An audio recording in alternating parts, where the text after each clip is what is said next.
Olha essa denúncia. A mãe de uma menina de 12 anos, moradora aqui de Nova Lima, na região metropolitana de Belo Horizonte, reclama da demora da justiça. É que a filha dela teria sido abusada sexualmente por um professor de dança em uma escola municipal em 2023. No início desse ano, o Ministério Público de Minas Gerais ofereceu denúncia contra o homem, mas ele continua solto. Reportagem na tela. A revolta aumenta à medida em que o tempo passa. Pensasse no que você estava fazendo, pensasse nas suas filhas.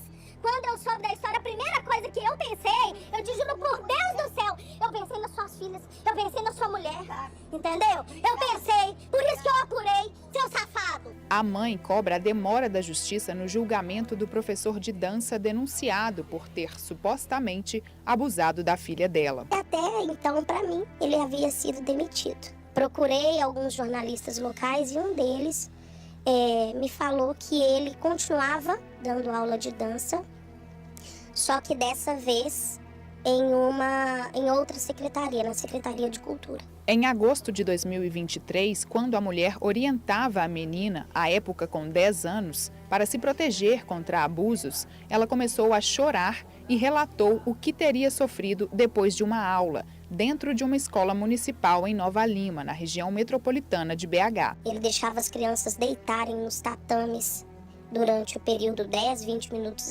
depois das aulas. Tinha um coleguinha dela deitado no tatame ao lado, de barriguinha para cima, e ela estava deitada no outro tatame do lado desse menino, como se tivesse de conchinha virada para esse menininho, conversando com ele. Esse professor veio engatinhando, sem necessidade alguma, veio engatinhando, encaixou a genitália dele nas nádegas dela e debruçou de fato, colocou o cotovelo nela e ficou fazendo um movimento nela durante aproximadamente 2 minutos. A mãe procurou a escola, o conselho tutelar e registrou um boletim de ocorrência. 1 ano depois, o homem foi indiciado pela Polícia Civil por estupro de vulnerável. Em fevereiro deste ano, o Ministério Público ofereceu denúncia contra ele, mas o suspeito continua solto. A mãe conseguiu medida protetiva para ela e para a filha e descobriu que outros possíveis abusos podem ter ocorrido. Ele estava na sala de aula lá, estava deitado, ele estava dormindo. Quando ele acordou com esse rapaz em cima da sua menina.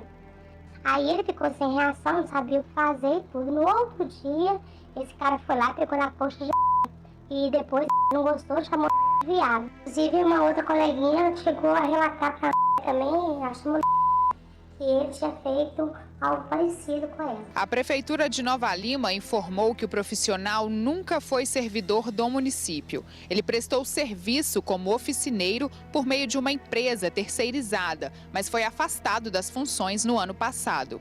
O caso foi encaminhado ao Conselho Tutelar. Hoje eu não trabalho, eu não consigo trabalhar. Eu tinha um comércio, abri mão desse comércio porque eu não estava conseguindo lidar com o público.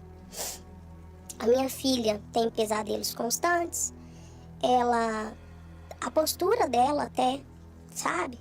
Então, assim, pra gente, desestruturou a gente por completo. Só que a vida dele segue normal, né? Só a gente é que tá aqui preso. Uma psicóloga explica que em casos de violência infantil, toda a família precisa de acompanhamento. A família sofre muito porque não tem um impacto só na vida dela, né? Tanto físico como emocional.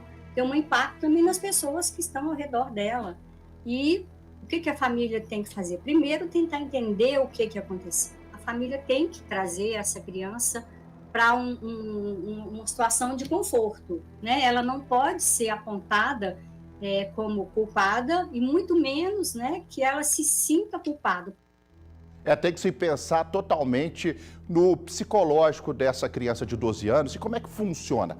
Você faz um boletim de ocorrência, depois que um crime acontece, o boletim de ocorrência, ele se torna um inquérito policial. Esse inquérito policial geralmente tem 30 dias para ser concluído, pode ser prorrogado por mais 30 dias. E se o delegado ou a delegada assim julgar, ele fala, olha, realmente teve um crime, vou mandar para o Ministério Público. O Ministério Público analisa o inquérito policial, analisa o boletim de ocorrência, as provas e tudo mais e decide se oferece ou não denúncia. Ainda mais sendo, né, professor, como o nosso Ulisses está falando aqui, de uma escola municipal, né, a prefeitura, então, mesmo que ele não fosse concursado, a prefeitura teria que ter tomado todas as providências, inclusive no apoio a essa criança de 12 anos, né? E a Justiça até agora não deu nenhuma resposta. O Ministério Público já ofereceu a denúncia. A partir do momento que um promotor ou uma promotora oferece uma denúncia, é porque viu que houve crime. E a Justiça, desde 2023, nós estamos falando aqui de 2 anos ou mais, porque desde 2023 não tem uma resposta. E vamos falar uma coisa, eu não posso julgar, eu posso levantar hipóteses. E se esse homem que está solto continuou fazendo a mesma coisa com outras crianças? Então a Justiça tem que evitar e dar uma resposta não só para a mãe, mas para toda a sociedade.